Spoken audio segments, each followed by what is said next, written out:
Hello students, I am here with a new chapter pair of linear equation in two variables. अभी तक हमारे 3 chapters हो चुके हैं, राइट। आप लोग साथ में शॉर्ट्स भी देखते जाइएगा क्योंकि मैं शॉर्ट्स में कुछ इंपॉर्टेंट क्वेश्चंस भी डालूंगी। Okay, so now pair of linear equation in two variables. क्या है ये? लीनियर इक्वेशन है, सिंपल, पावर वन। वेरिएबल्स कितने हैं? दो वेरिएबल्स हैं, right. Linear equation in two variables. Standard form क्या होगा इसका? स्टैंडर्ड फॉर्म होगा a1x plus b1y plus c1 equal to 0। यहाँ पे x and y are the variables, a1 b1 c1 are coefficients and constants. a1 किसका coefficient है? x का। b1 किसका कोफिशिएंट है? y का। c1 किसका है? कांस्टेंट टर्म है। Then a2x plus b2y plus c2 is equal to 0, right. तो ये हमारे पास अभी पेयर में है, ये बोला है ना पेयर, तो मतलब यहाँ पर दो इक्वेशंस हैं। हमें क्या करना है इस पूरे चैप्टर में? हमें क्या करना है इस पूरे चैप्टर में? हमें सिर्फ ये दो इक्वेशंस को सॉल्व करना है और वो वैल्यूज निकालनी है, एक्स और वाई की वो वैल्यूज निकालनी है जो फर्स्ट और सेकंड दोनों ही इक्वेशन में अगर हम एक्स और वाई की वैल्यू पुट कर दें तो ये आंसर क्या हो जाएगा? L H S equal to R H S, यानी कि 0, राइट। समझ में आया? तो हमें क्या करना है? हमें इनका कॉमन सोल्यूशन निकालना है। एक्स और वाई का दोनों इक्वेशंस के लिए कॉमन सोल्यूशन निकालना है, राइट। ओके, नाउ इसको सॉल्व करने के मतलब इन दो इक्वेशंस को सॉल्व करने के टोटल 3 मेथड है। पहला मेथड, पहले और भी सारे थे बट सीबीएसई की कृपा से केवल 3 मेथड है। पहला ग्राफिकल मेथड है, जहां पे आपको ग्राफ बनाना है, ग्राफ ड्रॉ करके आपको निकालना है सॉल्यूशन, राइट। दूसरा मेथड जो है that is substitution method, right. मतलब एक के वेरिएबल को दूसरे वेरिएबल से सब्स्टिट्यूट करेंगे और फिर हम उसकी वैल्यू निकालेंगे।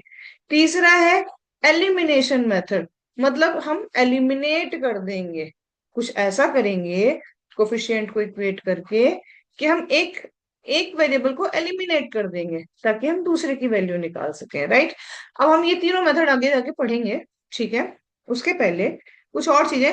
अब देखो, अगर हमें ये पता है कि लाइन, जो हमारा ये जो लीनियर इक्वेशन होता है उसका जब हम ग्राफ ड्रॉ करते हैं तो एक स्ट्रेट लाइन बनती है, राइट। जब हम ग्राफ ड्रॉ करेंगे तो एक स्ट्रेट लाइन बनेगी, इतना तो पता है। तो केवल 3 केस होते हैं, देखो। मेनली तो 2 केस होंगे, या तो वो लाइन कट करेगी या वो लाइन कट नहीं करेगी, राइट। अगर लाइन कट करती है, ठीक है, तो ऐसे कट कर सकती है कि दोनों लाइन जो है वो एक पॉइंट पर कट करे। तो ये पॉइंट क्या होगा? इन दोनों लाइंस का कॉमन सॉल्यूशन होगा, राइट। जो लाइन L1 को भी सेटिस्फाई कर रहा है, लाइन L2 को भी, दोनों ही लाइन पर ये पॉइंट है, ठीक है। तो इसको हम क्या बोलेंगे कि यहाँ पर हमें क्या मिला? यहाँ पर हमको मिला यूनिक सॉल्यूशन। जब लाइन एक दूसरे को कट करती है तो हमें क्या मिलता है? Unique solution. दूसरा केस क्या हो सकता है अगर हमें सॉल्यूशन मिल रहे हैं तो? कि एक के ऊपर एक दोनों लाइन ओवरलैप हो जाए, ठीक है, या कोइंसाइड हो जाए, यानी लाइन L1 भी यही है, लाइन L2 भी यही है। तो अब इसका हर एक पॉइंट इन दोनों का कॉमन सोल्यूशन होगा। तो यहाँ पे क्या हो जाता है फिर? Infinite many solution, infinitely many solution है, बहुत सारे सॉल्यूशन है। तीसरा केस क्या होता है कि अगर एक भी सॉल्यूशन नहीं है, वो कब होगा? जब ये दोनों लाइन एक दूसरी लाइन के पैरेलल है। पैरेलल है, कहीं कटी नहीं कर रही है, कहीं कटी नहीं करेंगी तो सॉल्यूशन कॉमन मिलेगा ही नहीं। दैट मीन्स ये क्या होगा? No solution, right. तो लाइन इंटरसेक्ट करेगी तो यूनिक सॉल्यूशन, लाइन कोइंसाइड करेगी तो infinite many solution, and line parallel होगी तो नो सॉल्यूशन, राइट। क्लियर है इतना? ओके। अब देखो, यही चीजें यहाँ पर थ्योरी में लिखी है जो मैंने एक्सप्लेन करी। A pair of linear equation has no solution is called. अब देखो यहाँ पे दो टर्म और यूज हो रहा है, कंसिस्टेंट एंड इनकंसिस्टेंट। कंसिस्टेंट वो कौन होते हैं? ऐसे दो पेयर जिनका कोई सॉल्यूशन नहीं आता, तो वो क्या है? इनकंसिस्टेंट है। जिनका सॉल्यूशन आ रहा है वो क्या है? कंसिस्टेंट है। तो इसका मतलब इनकंसिस्टेंट में एक ही केस आएगा, कौन सा वाला? पैरेलल वाला, जिसमें कोई सॉल्यूशन नहीं आता, दैट मीन्स इनकंसिस्टेंट। जिसमें सॉल्यूशन आ रहा है तो 2 केस है जिसका सॉल्यूशन आ रहा है, एक की जब लाइन कट कर रही है और दूसरा की जब लाइन एक के ऊपर एक ओवरलैप हो रही है, राइट। तो a pair of linear equation which has no solution is called inconsistent, a pair of linear equation with two variable which has a solution, solution होना चाहिए, एक है इनफाइनाइट है कोई मतलब नहीं है, राइट? तो ये क्या होगा? Then it is called consistent pair of linear equation. समझ में आया? तो या तो एक सोल्यूशन होगा या फिर इनफाइनाइट सोल्यूशन होंगे, ठीक है ना? या तो एक, अगर दो लाइंस जो है उनके या तो सॉल्यूशन आ रहे हैं कंसिस्टेंट है तो उस केस में या तो एक यूनिक सॉल्यूशन होगा या इनफाइनाइट मैनी सॉल्यूशन होंगे। समझ में आया? टू सॉल्यूशन थ्री सॉल्यूशन ऐसा नहीं होगा, राइट? देखो भाई, दो लाइन या तो ऐसे कट करेगी या ओवरलैप करेगी। अब दो लाइन एक दूसरे को दो बार तो कट नहीं कर सकती। समझ में आया या नहीं? ओवरलैप करेंगे तो इनफाइनाइट मैनी सॉल्यूशन हो सकते हैं। क्लियर है? ग्रेट। नाउ द लाइंस में intersect in a single point, in this case pair of equation has unique solution, right? Consistent pair है। the line में parallel, in this case equation have no solution, कोई solution नहीं है। third, the line में coincide मतलब overlap कर रही है, in this case infinitely many solution, right? और इसी को हम dependent consistent pair of equation भी बोलते हैं, एक दूसरे पे डिपेंड कर रही होती हैं, राइट? इतना समझ में आया? क्लियर है इतना सबको? ओके। देन अब देखो, अगर हमारे पास दो इक्वेशन है तो वो हम मैंने भी आप लोगों को बताया कि दो इक्वेशंस को हम कैसे डिनोट करते हैं। a1x plus b1y plus c1 is equal to 0। दूसरी equation a2x plus b2y plus c2 is equal to 0। अब देखो, अगर हमें ये पता करना हो ना बिना ग्राफ के, हमें ग्राफ नहीं ड्रॉ करना, बिना ग्राफ के बताओ कि ये जो दो इक्वेशंस बन रही हैं इसके नेचर ऑफ सॉल्यूशन कैसा होगा, मतलब नेचर ऑफ कितने सॉल्यूशंस आ रहे होंगे, यूनिक सॉल्यूशन होगा, इनफाइनाइट सॉल्यूशन होगा या नो सॉल्यूशन होगा, ठीक है? कंसिस्टेंट है या इनकंसिस्टेंट है। बट ग्राफ ड्रॉ नहीं करना है, बिना ग्राफ ड्रॉ करे बताओ। तो हम क्या करते हैं उस केस में, हम इसके कोफिशिएंट्स को, किसके, एक्स और वाई के कोफिशिएंट को प्लस कांस्टेंट टर्म को कंपेयर करके देखते हैं, ठीक है? इसकी प्रूविंग भी है बट अभी आपको उसकी जरूरत नहीं है, तो अभी जितना जरूरत है मैं उतना बता रही हूँ। प्रूविंग चाहिए होगी तो बोर्ड के एग्जाम हो जाने दो, फिर बताना, मैं प्रूविंग देती हूँ, ठीक है? ओके। नाउ अगर हमें सॉल्यूशन निकालना है तो हम पहले क्या करेंगे, सबसे पहले हम a1/a2 और b1/b2 को कंपेयर करते हैं, ठीक है? जब हम इनको कंपेयर करेंगे तो या तो ये इक्वल आएगा, ठीक है, या फिर a1/a2 not equal to b1/b2 आएगा। तो अगर तो ये नॉट इक्वल टू b1/b2 हो गया तो इसका मतलब लाइन इंटरसेक्ट करेगी, और इंटरसेक्ट करने का जो केस होता है उसमें कितने सॉल्यूशन होता है, यूनिक सॉल्यूशन, राइट? एक single solution, one unique solution आता है, राइट? अब अगर ये इक्वल है तो क्या होगा, तो फिर हम सी को कंपेयर करेंगे, राइट? तो जब हम इसमें से सी को कंपेयर करेंगे तो फिर देखो, a1/a2 इक्वल टू b1/b2 के बाद या तो c1/c2 इक्वल होगा या फिर a1/a2 equal to b1/b2 is not equal to c1/c2, ठीक है? अगर नॉट इक्वल टू c1/c2 है, ध्यान रखना, अगर नॉट इक्वल टू c1/c2 है तो वो लाइंस हो जाएंगी पैरेलल, राइट? अगर c1/c2 के इक्वल नहीं है तो लाइंस हो जाएंगी पैरेलल। और पैरेलल का मतलब क्या है? पैरेलल का मतलब है नो सॉल्यूशन, कोई भी सॉल्यूशन नहीं है पैरेलल केस में, राइट? दूसरा, अगर a1/a2 इक्वल है b1/b2 के और वो भी इक्वल है c1/c2 के, तो इस केस में क्या होगा, इस वाले केस में लाइन कॉन्साइड करेगी, एक के ऊपर एक ओवरलैप करेगी, राइट? लाइन कॉन्साइड होगी, ओवरलैप करेगी, और infinite many solution, infinitely many solution, right? I think समझ में आ गया होगा कि हम लोग कैसे कंपेयर करके बिना ग्राफ बनाए पता कर सकते हैं कि किस टाइप के सॉल्यूशन मिलेंगे, राइट? ओके। नाउ देखो, ये जो सम्स मैंने यहाँ पर दिए हुए हैं, अभी 5 क्या है, a1, 7 क्या है, a2, 4 क्या है, b1, 6 क्या है, b2। तो पहले हम a1/a2 b1/b2 को कंपेयर कर लेते हैं, ठीक है? अगर ये नॉट इक्वल हुआ तो बात यही खत्म। अगर इक्वल हुए तो हम c1/c2 को कंपेयर करके देखेंगे, राइट? तो a1/a2 5/7, b1/b2 -4/7, -4/6, ओके सॉरी नहीं, ये है 6, राइट। तो -4/6 को हम -2/3 भी लिख सकते हैं। बट क्या 5/7 और -2/3 इक्वल है? नहीं, नॉट इक्वल है। नॉट इक्वल है तो यूनिक सॉल्यूशन। और इन्होंने पूछा क्या है? इन्होंने पूछा है that find weather line representing the following pair of linear equation intersect at a point. Yes, इस केस में यूनिक सॉल्यूशन है, यानी इंटरसेक्ट एट अ पॉइंट, एक पॉइंट पर इंटरसेक्ट कर रहा है। ठीक है, समझ में आया? ओके। देन सेकंड क्या है? 6/2, 3/1। 6/2 एंड -3/-1। तो देखो 6/2 भी 3 आता है और -3/-1 भी 3 आता है, मतलब ये इक्वल है। चलो थर्ड वाला कंपेयर करते हैं। थर्ड में क्या है? 10/9। 10/9, तो ये तो सॉल्व ही नहीं होना। That means not equal to 10/9। तो ये कैसा केस हो गया? पैरेलल। पैरेलल यानी नो सॉल्यूशन, कोई सॉल्यूशन नहीं मिलेगा। तीसरा केस देखो। तीसरे केस में अगर ध्यान दोगे ना, तो अब ये 9 2 18 है, ये 3 2 6 है, ये 12 2 24 है। मतलब A1/A2 equal B1/B2 equal C1/C2। क्या आ रहा है? हाफ। सबका रेशियो कितना आ रहा है? हाफ। तो ये कौन सा वाला केस हो गया? ये कॉन्स्टिडेंट का केस हो जाएगा। इनफाइनाइट मैनी सॉल्यूशन मिल जाएंगे। राइट, समझ में आ गया? ओके। नाउ देखो, मैंने यहाँ पर सम दिए हुए हैं। सिर्फ पता करना है कि कंसिस्टेंट है या इनकंसिस्टेंट है। मतलब हमें क्या चेक करने हैं? अगेन A1/A2, B1/B2, C1/C2 का रेशियो चेक करना है। रेशियो चेक करो। अगर तो सॉल्यूशन आ रहा है, सॉल्यूशन आ रहा है मतलब कौन सा केस? यूनिक वाला या इनफाइनाइट मैनी सॉल्यूशन वाला, तो कंसिस्टेंट है। सॉल्यूशन नहीं आ रहा तो इनकंसिस्टेंट है। ओके, फटाफट से पढ़ लो, सॉल्व करो और सॉल्व करके आंसर कमेंट बॉक्स में। Right, okay. देन अब देखो यहाँ पर ना, ये कुछ कुछ क्वेश्चंस हैं जहां पर इन्होंने इक्वेशन बनाने के लिए बोला था। इन्होंने बोला इक्वेशन बनाने के लिए था, मैंने एज इट इज क्वेश्चन इसमें पुट कर दिया था।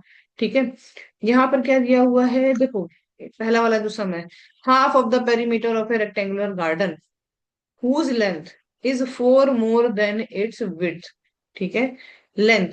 अब देखो हम क्या करते हैं, यहाँ पर इस तरह से ड्रॉ कर लेते हैं। ठीक है, एक सेकेंड, ये मैंने ड्रॉ कर लिया। ठीक है, लेंथ मान लिया एक्स, विड्थ मान लिया वाई। लेंथ में से विड्थ को सब्ट्रैक्ट करें, कितना आएगा? 4। राइट, और हाफ ऑफ द पेरीमीटर, तो पेरीमीटर क्या होता है? 2 times x + y। Half of the perimeter कितना आ जाएगा? x + y। कितना है? 36। बन गई इक्वेशन। ठीक है, अब दोनों इक्वेशन को ऐड कर लो एक बार, तो y से y सब्ट्रैक्ट हो जाएगा। 2x आएगा कितना? 36 + 4 यानी 40। तो x की वैल्यू कितनी आ जाएगी? 20। यहाँ पर देखो मैंने क्या किया, y को एलिमिनेट कर दिया, है ना? ये एलिमिनेशन मेथड है, आगे जाके मैं वापस एक्सप्लेन करूंगी। अब x की वैल्यू 20 आ गई, तो y x से 4 कम है, तो y की वैल्यू कितनी आ जाएगी? 20 - 4 यानी 16। ठीक है, इजी समझा। गिवन द लीनियर इक्वेशन, अब देखो यहाँ पर एक लीनियर इक्वेशन दी हुई है, ये दी हुई है। Right another linear equation in two variable such that geometrical representation. अब देखो, इंटरसेक्टिंग का केस क्या कहता है? इंटरसेक्टिंग का केस कहता है कि A1/A2 not equal to B1/B2। तो हम क्या करें? यहाँ पर 2 दिया है, तो हमें जो दूसरी इक्वेशन लिखनी है वहां पर हम ऐसे लिख सकते हैं कि वो उसको लिख दिया मैंने 3x + 4y - 8 is equal to 0। तो अब देखो, 2/3 इज नॉट इक्वल टू क्या हो जाएगा? 3/4। राइट, 2/3, ये है A1, ये है A2, यानी 2/3, ये है B1, ये है B2, यानी 3/4। समझ में आया? हाँ, अपने मन से कोई भी इक्वेशन लिख सकते हैं, बस हमें ये ध्यान रखना है कि A1/A2 not equal to B1/B2 होना चाहिए। अब पैरेलल लाइंस, तो पैरेलल में हमें A1/A2 और B1/B2 तो हमारा इक्वल ही है ना? तो हम इसको क्या कर लेते हैं ना, ऐसे ही लिख लेते हैं 2x + 3y। बस C1/C2 अलग होना चाहिए। तो इसको 8 को मैंने 7 लिख लिया, आप 6 लिख लो, 5 लिख लो, बस -8 मत लिखो, उसके अलावा कुछ भी लिख लो। राइट, तो A1/A2 रेशियो कितना? 1। B1/B2 रेशियो कितना? 1। C1/C2 रेशियो कितना है? नॉट 1। राइट, तो ये क्या हो गया? पैरेलल लाइंस हो गई। Right, then third coincident line. अब कॉन्सिडेंट लाइन में क्या होता है देखो, इसमें हमें पता है कि रेशियो सेम आएगा, तो हम पूरी क्वेश्चन में 2 से मल्टीप्लाई कर दें, चलेगा? राइट। आपको 2 से करना है, 3 से करना है, 4 से करना है, किसी भी नंबर से करो, बस पूरी इक्वेशन में मल्टीप्लाई करो। तो ये होगी 4x minus 6y minus 16 = 0, sorry 4x plus. तो अब देखो 2/4 रेशियो कितना आया, 1/2। 3/6 रेशियो कितना आया, 1/2। -8/-16 रेशियो कितना आया, 1/2। राइट, क्लियर है। Okay, now draw the graphs. अब देखो ये बनी है दो lines. Draw the graphs, determine the coordinates of the vertices of the triangle formed. अब ये जो दोनों लाइंस हैं, ये जो दोनों लाइंस एक दूसरे को कट कर रही होंगी, ठीक है, इस तरह से एक दूसरे को कट कर रही होंगी। ठीक, हमें क्या निकलना है, determine the coordinates of the vertices of the triangle formed by these lines and x axis. X, अब देखो यहां पर और यहां पर, ठीक है, y की वैल्यू 0 है, दोनों जगह पर y की वैल्यू 0 है, ठीक है, यहाँ पर भी y की वैल्यू 0 है। ये वाली पहली इक्वेशन है, हम इसको ले लेते हैं। देखो जरूरी नहीं कि ग्राफ ऐसे ही बनेगा, ग्राफ आप खुद से बनाइएगा, ठीक है। x-1 + 1 = 0। दूसरी ये इक्वेशन है, हम ले लेते हैं 2x + 2y, sorry 3x + 2y -12 = 0। दोनों इक्वेशन में x की वैल्यू तो 0 है, राइट। ठीक, अच्छा मैंने एक ही क्वेश्चन पे दोनों साइड लिख दिया, ओके। तो ये पहली वाली इक्वेशन हो गई, और ये x-y + 1 ये होगी दूसरी इक्वेशन, ठीक। अब देखो यहाँ पर जो दूसरी वाली इक्वेशन है ना, ये वाली, यहाँ पर अगर हम y को 0 कर दें तो x की वैल्यू कितनी आ जाएगी, -1। तो ये आ गई -1। यहाँ पर अगर हम y को 0 कर दें तो 3x = 12, और x की वैल्यू कितनी आ जाएगी, 12/3 यानी 4। तो इसके कोऑर्डिनेट्स हो गए 4, दो कोऑर्डिनेट्स मिल गए। अब इन दोनों लाइन को सॉल्व करो। सॉल्व करने के बाद, या जब ये लाइन से दूसरे को कट कर रही हैं, तो जिस पॉइंट पर कट कर रही हैं उस पॉइंट के जो कोऑर्डिनेट्स आएंगे ना, यूनिक सॉल्यूशन जो आ रहा है वो हो जाएगा तीसरा कोऑर्डिनेट। अब और कुछ निकालना है क्या, and shade the triangular region, बस इसको शेड कर दो ऐसे, ठीक है। इसका इन्होंने एरिया निकालने को नहीं बोला, अगर एरिया निकालने को बोला होता तो कैसे करते हैं। तो देखो ये यहां से यहां तक का डिस्टेंस 1 है और ये 4 है, तो बेस का एरिया कितना हो गया, 5। अब यहाँ जो y की वैल्यू होगी ना, वो क्या हो जाएगी, इस ट्रायंगल की हाइट। तो एरिया कितना आ जाता, 1/2 × 5 × y, जो भी ऊपर वाला जो ये वर्टेक्स है इसका जो y है वो इसकी हाइट हो जाती है, ठीक है। ओके, ऐसे मुझे और सम्स मिलेंगे तो मैं उनके शॉर्ट्स बना के डाल दूंगी, ठीक है। नाउ टू रेल रिप्रेजेंट द इक्वेशन, ठीक है, मतलब ये दो इक्वेशन दिए हैं आपको और आपको चेक करना है, will the rail cross each other. एक काम करो ना, इसके टाइप्स ऑफ सॉल्यूशन निकाल लो, हम देख लेते हैं। अगर यूनिक सॉल्यूशन है तो क्रॉस कर रहे हैं, नहीं है मतलब क्रॉस नहीं कर रहे हैं, या इन्फिनिट सॉल्यूशन है तो ओवरलैप कर रहे हैं, राइट, कौन साइड है, ठीक है। मतलब दोनों रेल एक ही कैसे हो सकते हैं भाई, एक ही पटरी पे जा रहे होंगे क्या, ठीक है ना। नाउ x + 2y - 4, तो देखो यहाँ पर क्या है, x का कोफिशिएंट 1, यहाँ पर 2, दैट मीन्स 1/2। यहाँ कोफिशिएंट 2, यहाँ पर 4 यानी 2/4। यहाँ कोफिशिएंट -4, यहाँ पे 12, तो -4/-12 कितना हो जाएगा ये, 4 3 = 12 यानी 1/3। तो देखो ये तो दोनों इक्वल है, बट ये तीसरा वाला नॉट इक्वल है, राइट। तो ये दोनों कैसे होंगे, पैरेलल होंगे। पैरेलल होंगे मतलब कभी कट नहीं करेंगे, that means they will not cross each other, right. समझ में आया ना, इजी है। Okay, then algebraic method to solve pair of linear equation। पहला क्या है, सब्स्टिट्यूशन। अब सब्स्टिट्यूशन में क्या करते हैं, एक कोफिशिएंट की वैल्यू को दूसरे के फॉर्म में कन्वर्ट करते हैं और दूसरी इक्वेशन में सब्स्टिट्यूट कर देते हैं। नहीं समझ में आया होगा, देखो यहाँ पर क्या दिया हुआ है, देखो दोनों में से इसमें को सब्स्टिट्यूट करना ज्यादा आसान है, क्यों, क्योंकि यहाँ पे एक्स कोफिशिएंट नहीं है, तो इजिली हम सब्स्टिट्यूट कर सकते हैं। एक्स की वैल्यू क्या आ जाएगी, 3 - 2y। अब ये x की वैल्यू उठा के फर्स्ट इक्वेशन में पुट कर दो, राइट। तो फर्स्ट इक्वेशन क्या है, 7x - 15y इज 2। x की वैल्यू रख दो 3 - 2y, तो 7 3 - 2y -15y इज 2।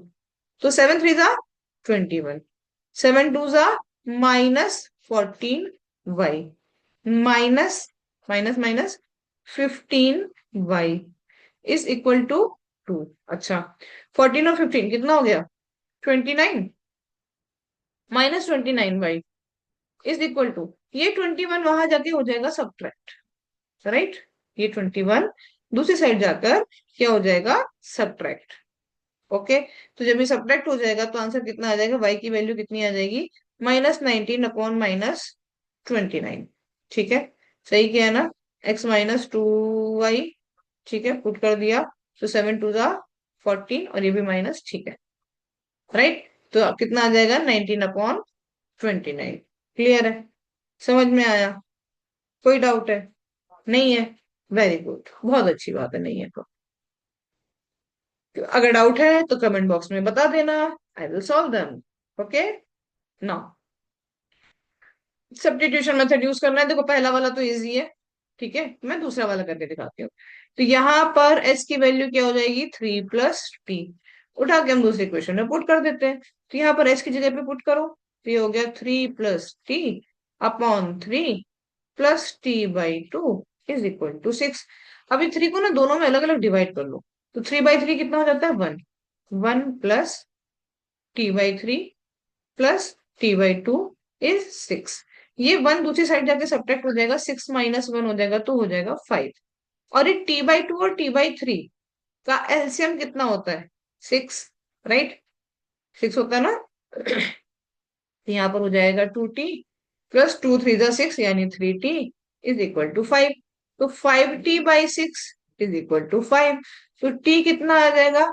5 × 6/5। 5 से 5 कैंसल, t की वैल्यू 6। अब t की वैल्यू आ गई, इसको उठा के हम यहाँ पुट कर देते हैं। तो s की वैल्यू कितनी आ जाएगी? 6 + 3 यानी 9। क्लियर है? समझ में आया? सब्स्टिट्यूशन में क्या करते हैं? हम एक वेरिएबल को दूसरे वेरिएबल के फॉर्म में सब्स्टिट्यूट करते हैं, और दूसरी इक्वेशन में, सेम इक्वेशन में नहीं पुट करना, दूसरी इक्वेशन में पुट करना, राइट। Okay, okay. देन अब देखो ये कुछ सम्स है, ठीक है। मैं आपको इक्वेशन बना के देती हूँ इन सम्स की, और आपको इनको सॉल्व करना है, ठीक है ना? आपको सॉल्व करना है। मैं सारे क्वेश्चंस नहीं सॉल्व करके दूंगी, क्योंकि बोर्ड का पेपर मुझे नहीं लिखना, राइट, आपको लिखना है। तो क्वेश्चंस कौन सॉल्व करेगा? आप सॉल्व करोगे। In our shop the cost of 2 pencil, हमने मान लिया एक पेंसिल की कॉस्ट x है, एंड 3 इरेजर y है, is ₹9। And the cost of 4 pencil यानी x, 6 इरेजर यानी y इज ₹18। क्या हो गया? 2x + 3y is equal to 9, and 4x + 6y is equal to 18। ठीक है, समझ में आया? Find the cost of each pencil and each eraser. ठीक है, हमें इनकी कॉस्ट निकालनी है। Find the cost of each pencil and each eraser, right. अब क्या करो? पहले वाले में से इक्वेशन बनाओ और दूसरे में पुट कर दो, राइट। आ जाएगा आंसर? बताओ बताओ, आएगा? फटाफट से सॉल्व करो। 2x + 3y is 9, 4x + 6y is 18। ठीक है ना? फटाफट से सॉल्व करो, देखो आंसर आता है कि नहीं आता। Okay, okay. देन नेक्स्ट क्या है? यहाँ पर तो इक्वेशन ही है, हमें क्या निकालना है? हमें m निकालना है। तो यहाँ पर कैसे होगा भाई? चलो देखा जाता है कैसे होगा। ठीक, तो यहाँ पर 2x + 3y। अच्छा देखो, यहाँ पहले वाले से ना, और यहाँ पर क्या है? 2x - 4y। तो यहाँ से 2x की वैल्यू कितनी आ जाएगी? -24 + 4y। अब ये वैल्यू उठा के पहली क्वेश्चन में पुट कर दो। तो पहली क्वेश्चन क्या है? देखो जरा, पहली क्वेश्चन क्या है? पहली क्वेश्चन है 2x + 3y is 11। 2x + 3y is 11। तो यहाँ पर मैं 2x की वैल्यू रखूं, -24 + 4y + 3y इज 11। -24 है, दूसरी साइड जाके +24 हो जाएगा, ठीक है ना? इधर -24 है, दूसरी साइड जाएगा तो +24 हो जाएगा। तो +24 जब हो जाएगा, तो यहाँ पर 24 + 1 25, और 4 और 3 कितना आ जाएगा? 7y, right. 4 और 3 कितना आ जाएगा? 7y। तो y की वैल्यू 25/7। क्लियर है? अब y की वैल्यू आ गई।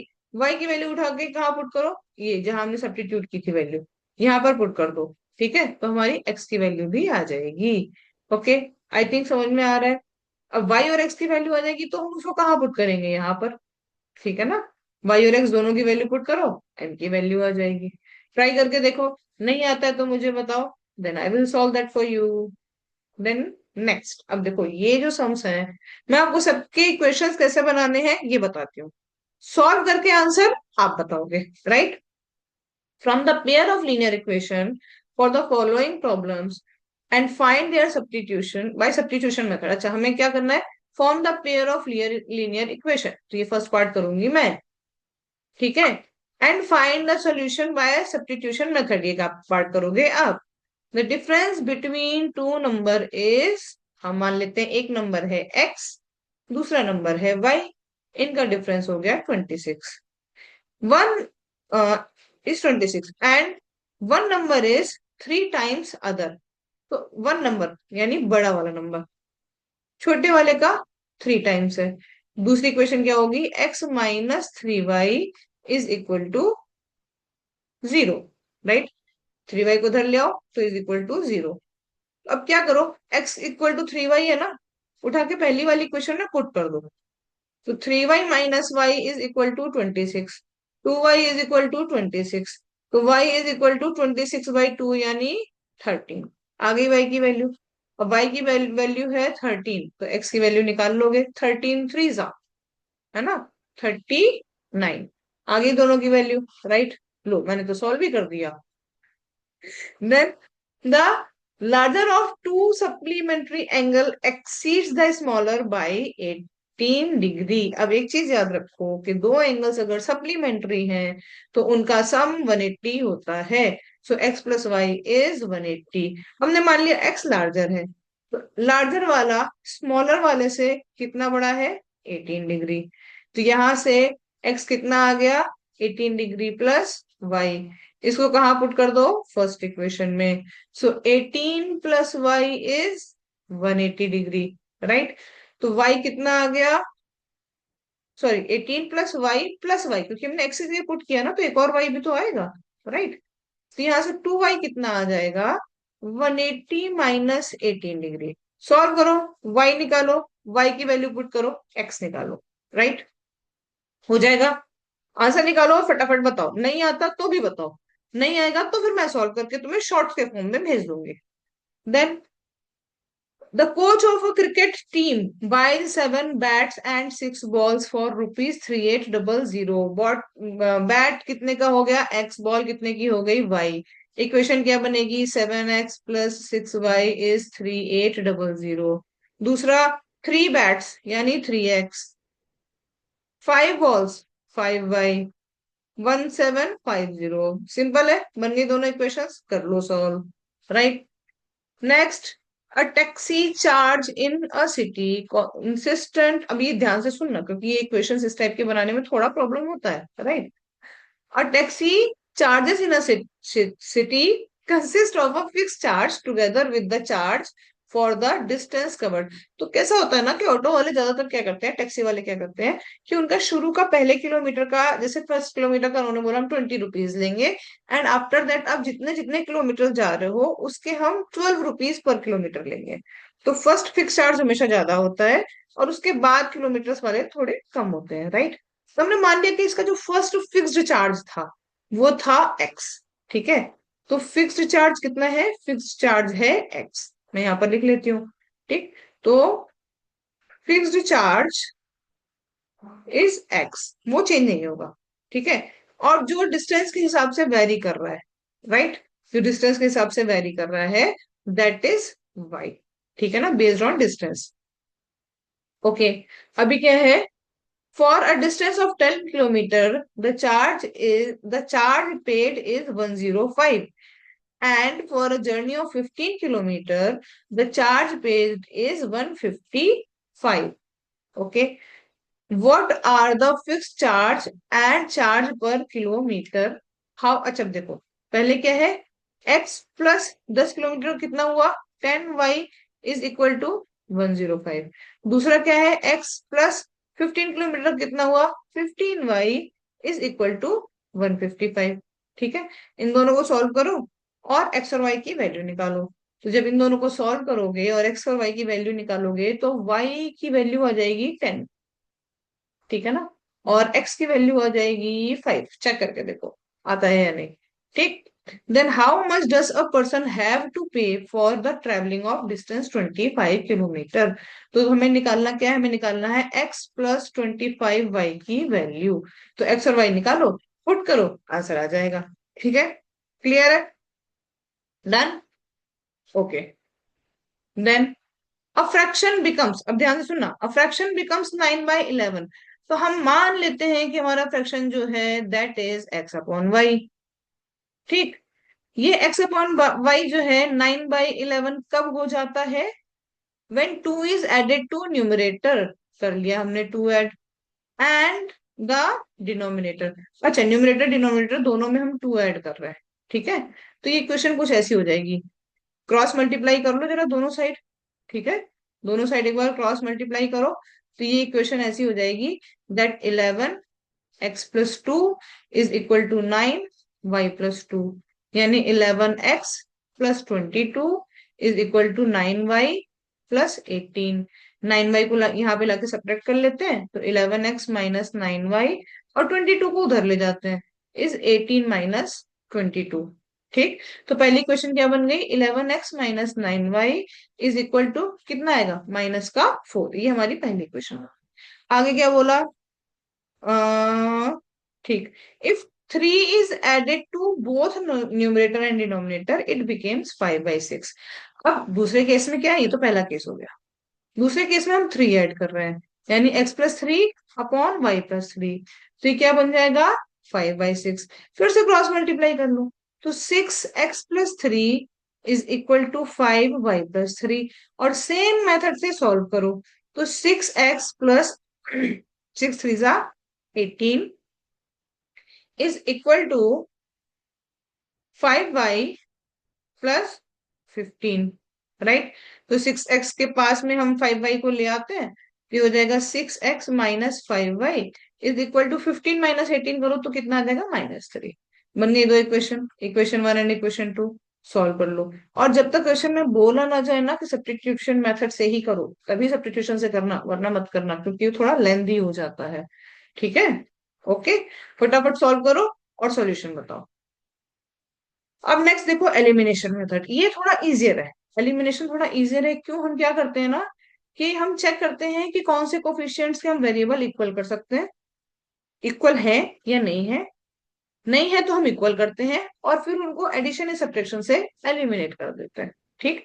जैसे अभी फर्स्ट वाला सम देखो, तो यहाँ पर देखो, पहले वाले में अगर मैं 2 से मल्टीप्लाई कर दूं तो इक्वेशन क्या हो जाएगी, 4x+6y is equal to 8 2 = 16। Right.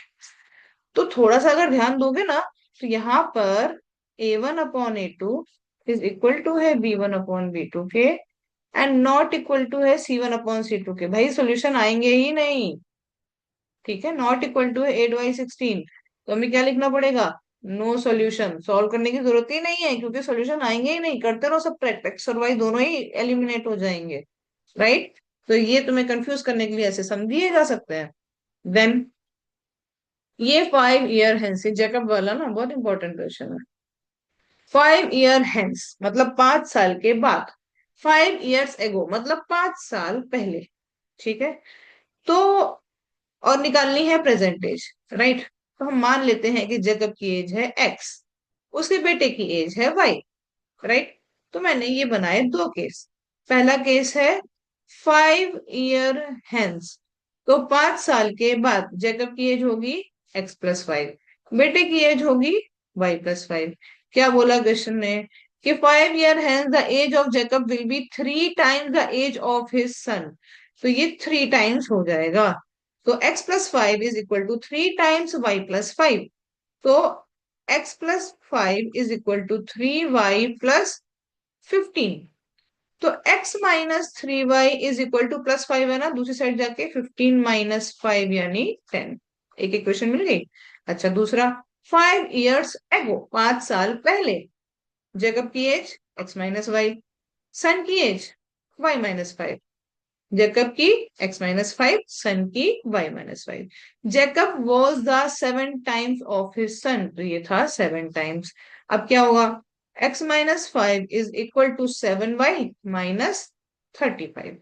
यहां ले आओ, तो x-7y इज इक्वल टू -5, दूसरी साइड जाएगा तो +5, यानी -35 +5 दैट मीन्स -30। अब हमें दो इक्वेशंस मिल गई, राइट।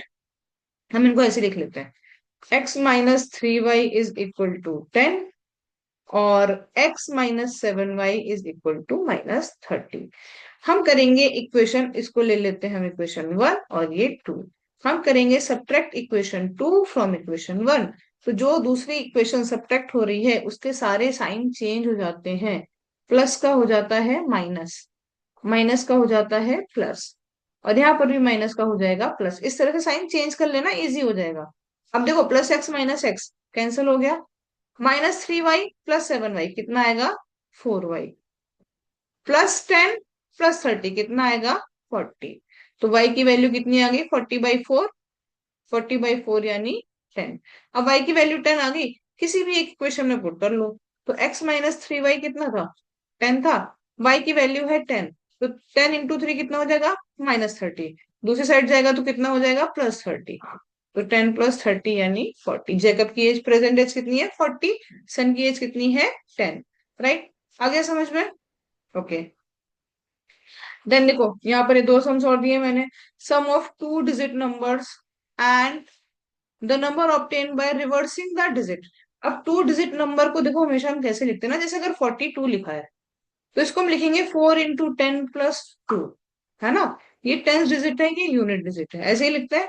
तो अगर कोई टू डिजिट नंबर XY है तो उसको हम कैसे लिखेंगे, इसको हम लिखेंगे 10x + y। क्यों, क्योंकि y यूनिट डिजिट है और x टेंस डिजिट है। So the sum of a two digit number and the reverse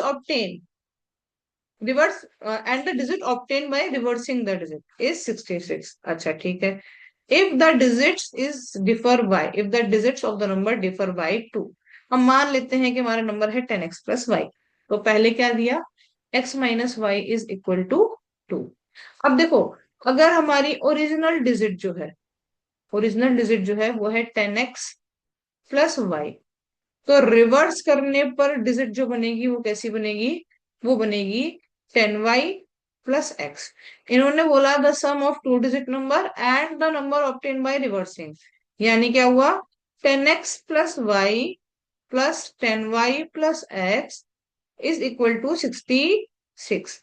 तो देखो, 10x + x यानी 11x, 10y + y यानी 11y इज इक्वल टू 66। 11 से पूरे में डिवाइड कर दो तो क्या मिल गया, x + y is equal to 66। एक बन गई इक्वेशन ये, दूसरी बन गई ये।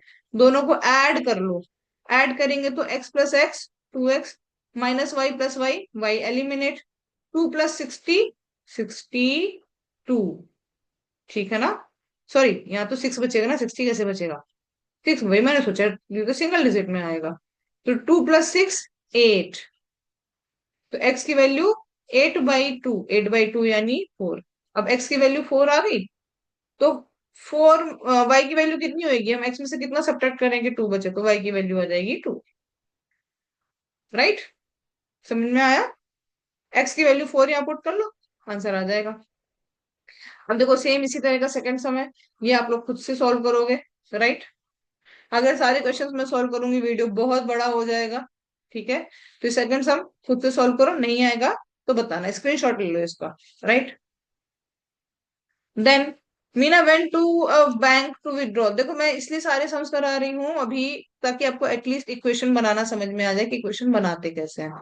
ठीक है, अब ये जो क्वेश्चन सम होते हैं ना जिसमें रुपए पैसे और ऐसे वाले होते हैं, तो हम इनमें इनकी मनी वैल्यू कितनी है उसको चेक करते हैं। Meena went to bank to withdraw 2000 rupees, उसको 2000 रुपीज लेने थे।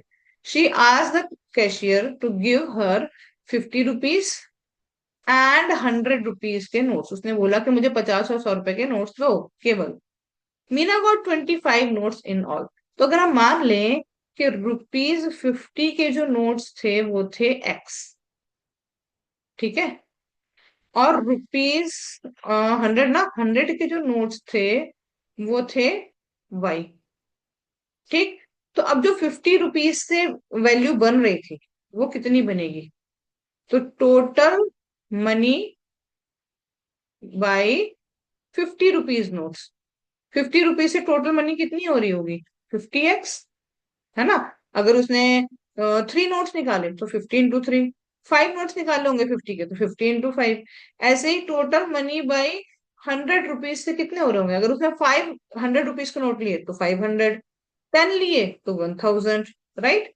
तो हम इसको ले लेंगे 100y। अब देखो सम क्या कह रहा है कि मीना के जो नोट्स हैं वो 25 है, मतलब x + y तो 25 है, और टोटल उसको निकालने कितने थे? 2000। तो मतलब इसका जो मनी अमाउंट है, यानी 50x + y जो है, 50x + 100y मनी अमाउंट, वो कितना है? 2000। ठीक। ये याद रखना, इसको इसीलिए क्वेश्चन बनाने में थोड़ा इशू आता है। पूरे में 50 से डिवाइड कर दो, तो x + 2y यहाँ पर 50 से डिवाइड करो, 40 आंसर आएगा। अब ये पहली इक्वेशन और ये दूसरी इक्वेशन। ठीक है। इक्वेशन 2 में से इक्वेशन 1 को सब्ट्रैक्ट करो, x से x कैंसिल हो जाएगा, 2y में से y जाएगा, कितना बचेगा? y। और 40 में से 20 जाएगा तो कितना बचेगा? कितना बचेगा? 15। तो y यानी 100 रुपीज से कितने नोट हो गए? 15। दोनों का सम कितना था? 25। तो x कितना आ जाएगा? 10। यानी 50 रुपीज से कितने नोट्स हो गए? 10। ओके। ठीक है, समझ में आया? अच्छा अब देखो, ये सैलरी और एक्सपेंडिचर वाला मैं बताती हूँ इक्वेशन कैसे बनानी है, बाकी सॉल्व आप करोगे। The ratio of income of 2 persons, हम इनका रेशियो 9x, तो हम और इसको हम 7x ले लेते हैं, है ना। सेम अगर रेशियो दिया तो हम सेम नंबर से ऊपर नीचे डिवाइड कर सकते हैं। And ratio of their expenditure, हम इसको 4y और इसको 3y ले लेते हैं। If each of them manage to save 2000 per month, पहले वाले की इनकम कितनी है? 9x, एक्सपेंडिचर कितने हैं? 4y, कितना बचा रहा है? 2000। दूसरे की सैलरी कितनी है? 7x, एक्सपेंडिचर कितने हैं? 3y, कितना बचा रहा है? 2000। बन गया, इजी है। सॉल्व करो और आंसर निकालो, ठीक है। Now it's your call, solve करो। अब देखो इसमें हमें ना कोफिशिएंट इक्वल करने पड़ेंगे, तो हम कैसे करेंगे? तो हम y के कोफिशिएंट अगर इक्वल करना चाहें तो कैसे करेंगे? यहाँ पर 4 है, यहाँ पर 3 है, एलसीएम कितना आता है? 12। तो अगर हमें 4 को 12 बनाना है तो किससे मल्टीप्लाई करना है? 3 से। इस 3 को हमें 12 बनाना है, किससे मल्टीप्लाई करना पड़ेगा? 4 से। तो पहले वाली जो इक्वेशन है उसकी नई इक्वेशन क्या बन जाएगी? 27x minus 12y is equal to 6000। दूसरी वाली जो इक्वेशन है ये सॉल्व होके क्या आएगी? 28x minus 12y is equal to 8000, right. अब देखो सेकंड इक्वेशन से, ये इक्वेशन 1 थी, ये इक्वेशन 2 थी, ये इक्वेशन 3 और ये वाली 4। तो अगर मैं थर्ड इक्वेशन से फोर्थ इक्वेशन को सब्ट्रैक्ट कर दूं, ठीक है, तो 28 में से 27x गया, कितना बचा? x। 12 में से 12 जाएगा, 0। 8 में से 6 गया, 2000। x की वैल्यू आ गई ना। अब ये x की वैल्यू 1 2 3 4 में से किसी में भी पुट करो, y की वैल्यू आ जाएगी और आपका आंसर भी आ जाएगा। तो फटाफट इसको सॉल्व कर लो। देन अब देखो, मैंने यहाँ पर सम डाले हुए हैं जो लास्ट ईयर एग्जाम्स में ऑलरेडी आ चुके हैं, ठीक है। तो ये आपको थोड़ा ध्यान से करना है। Solve the following system of equation x and y। अब ये x और y दिया है, ठीक। अब कैसे सॉल्व कर सकते हैं? देखो यहाँ पर x है, यहाँ पर कोफिशिएंट क्या है? x/2। तो पूरी इक्वेशन में अगर हम 2 से मल्टीप्लाई करते हैं तो नई इक्वेशन क्या बन जाएगी? नई इक्वेशन बन जाएगी x plus 2 2 4y/3 is equal to 2 × -1 -2। दूसरी इक्वेशन क्या है? दूसरी इक्वेशन है x minus y/3 is equal to 3। अब देखो दोनों में x के कोफिशिएंट सेम हो गए, सब्ट्रैक्ट कर लो, तो ये हो जाएगा प्लस का माइनस, ये माइनस का प्लस, और ये प्लस का माइनस, ये हो गया कैंसिल। 4y/3 और y/3, तो क्या हो जाएगा? ये 5y/3। हमने डायरेक्ट क्यों ऐड कर लिया? क्योंकि डिनोमिनेटर सेम है। -3 -2 -5, तो y की वैल्यू -5 × 3/5। तो y की वैल्यू कितनी आ जाएगी? -3 आ गया। अब y की वैल्यू -3 यहाँ पुट कर लो, तो x की वैल्यू क्या आएगी? माइनस, अब देखो ये इसको हम लिख सकते हैं 3 + y/3। अब y की वैल्यू -3 रखो, तो 3 - 3/3, यानी 3 - 1, मतलब 2। तो y की वैल्यू कितनी आ गई, सॉरी x की वैल्यू कितनी आ गई, 2। राइट, समझ में आया? ठीक, ओके।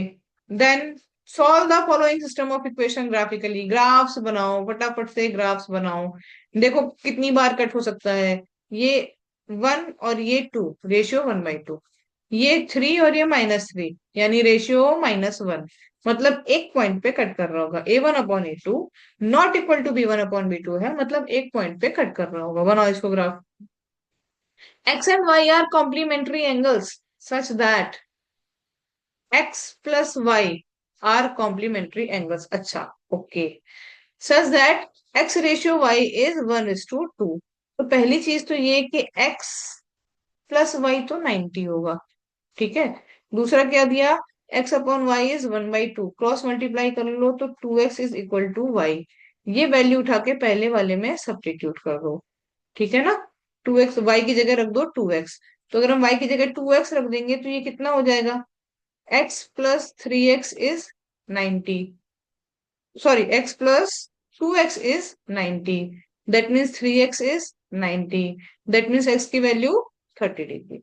अब x 30 डिग्री है तो उसका कॉम्प्लीमेंट्री कितना हो जाएगा, x में कितना ऐड करेंगे 90 हो जाए 60, सिंपल। राइट, बस ये कॉम्प्लीमेंट्री जो है ना, ये याद होना चाहिए कि अगर दो एंगल्स कॉम्प्लीमेंट्री हैं तो उनका सम 90 डिग्री होता है। अगर दो एंगल्स सप्लीमेंट्री हैं तो उनका सम 180 होता है। Right, okay. देन नेक्स्ट, अच्छा देखो यहाँ पर ये माइनस है, जहां पर कोई साइन नहीं बना ना वो माइनस है, तो ये भी माइनस है, और ये भी माइनस है। ठीक, एक्स और वाई की वैल्यू दी हुई है। If X is 1, Y is 2, तो हमें एक्स की वैल्यू 1 रखनी है, वाई की वैल्यू 2 रखनी है। तो ये हो जाएगी 2 - 3 × 2 = 6 प्लस ए = 0। तो ए की वैल्यू आ जाएगी। दूसरी इक्वेशन, 2x यानी कि 2 +3y। अब 3 की जगह पे रखो, कितना, 3 × 2 = 6, यानी कि +6 माइनस बी = 0। तो यहाँ से ए की वैल्यू निकालो, यहाँ से बी की वैल्यू निकालो। देखो दोनों में क्या रिलेशन आ रहा है, ठीक है ना। चेक करो, वैल्यू पुट करके चेक करो कौन सा सही है। ठीक, okay. Then Vijay invest certain amount of money in 2 schemes. Vijay ने 2 स्कीम्स में एक अमाउंट जो है वो इन्वेस्ट किया, which offers interest at a rate of 8% and 9% respectively. He receives इतना अमाउंट, कितना, he receives 1860 as a total annual interest, ठीक है।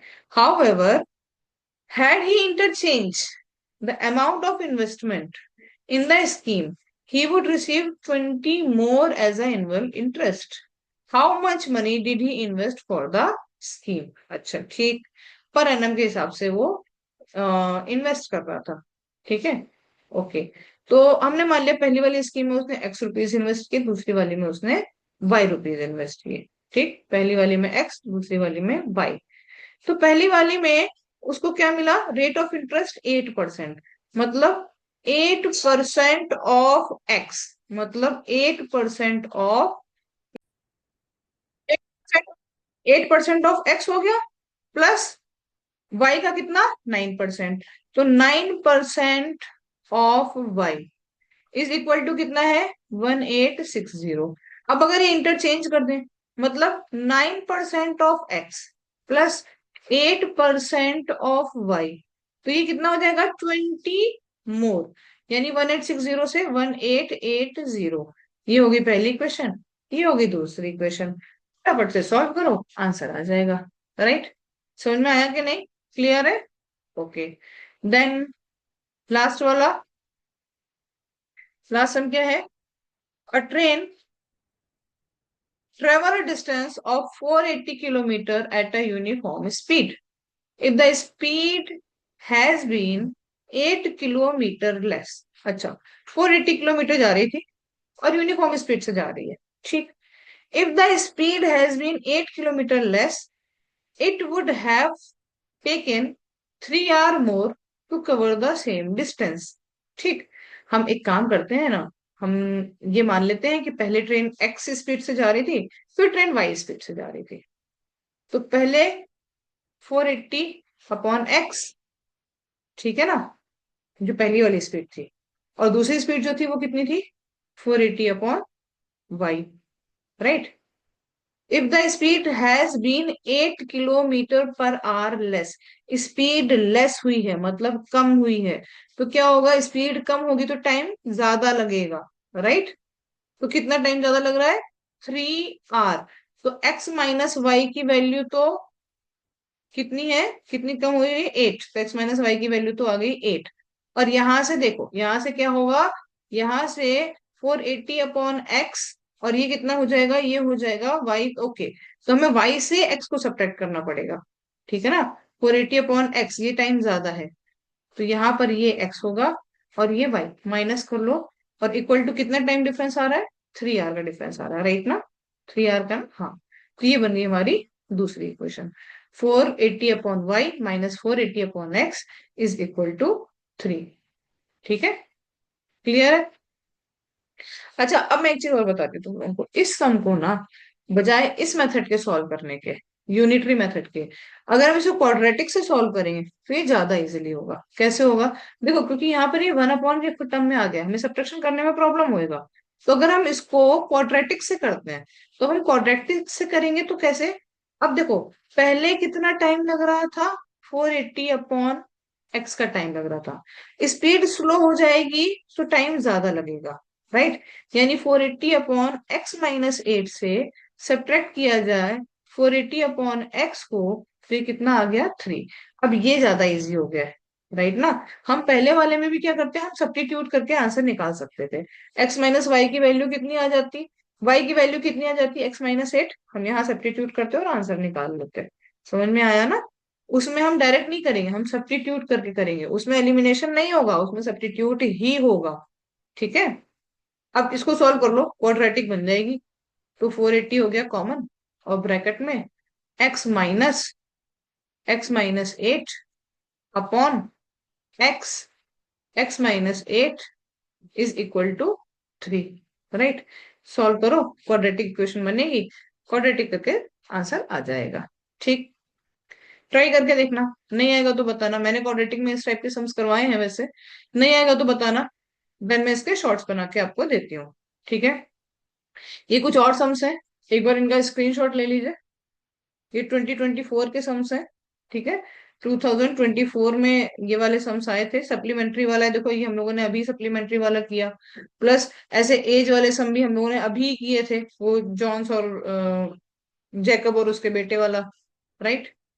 एंड एक ये भी सम दिया हुआ है, इसमें भी वैसे ही है, फिक्स्ड चार्ज वाला और वेरिएबल चार्ज वाला, कि एक मेस में कुछ फिक्स चार्ज है और कुछ पर डे का चार्ज है। तो जो फिक्स वाला चार्ज है उसको ले लो एक्स, और जो remaining depends on number day है उसको ले लो वाई, ठीक है। When a student take food for 25 days he has to pay 4500, मतलब X plus 25y is equal to 4500, whereas a student B who take foods for 30 days, तो x plus 30y is 5200। Equation 1, equation 2, 2 में से 1 को subtract कर दो, x में से x subtract हुआ 0, 30 में से 25 सब्ट्रैक्ट हुआ, कितना आएगा 5y, और 5200 में से 4500 सब्ट्रैक्ट करो तो 700, y की वैल्यू आ जाएगी, पुट कर दो x की वैल्यू आ जाएगी, राइट। समझ में आया। देन, अच्छा, ये एक अच्छा सा सम है। अ train cover a train covered a certain distance at a uniform speed. If the train would have 6 kilometer faster, it has to take 4 hour less. Original speed हमने मान लिया x, टाइम टेकन मान लिया t। अगर पहला 6 kilometre faster हो गई तो टाइम कितना रहेगा, t-4।